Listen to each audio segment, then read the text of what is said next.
হযরত তালহা ইবনু উবাইদিল্লাহ রাদিয়াল্লাহু তাআলা আনহু থেকে বর্ণিত, এলোমেলো চুল বিশিষ্ট একজন গ্রাম্য আরব রাসূলুল্লাহ সাল্লাল্লাহু আলাইহি সাল্লাম এর নিকট এলেন।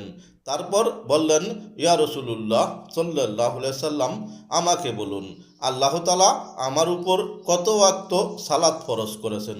তিনি বলেন, 5 ওয়াক্ত সালাত। তবে তুমি যদি কিছু নফল আদায় করো তা স্বতন্ত্র কথা। এরপর তিনি বললেন, বলুন আমার উপর কত সওম আল্লাহ তাআলা ফরজ করেছেন? রাসূলুল্লাহ সাল্লাল্লাহু আলাইহি সাল্লাম বললেন, রমজান মাসের সওম। তুমি যদি কিছু নফল করো তবে তা স্বতন্ত্র কথা।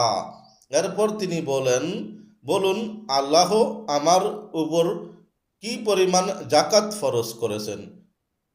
বর্ণনাকারী বলেন, রাসূলুল্লাহ সাল্লাল্লাহু আলাইহি সাল্লাম তাকে ইসলামের বিধান জানিয়ে দিলেন।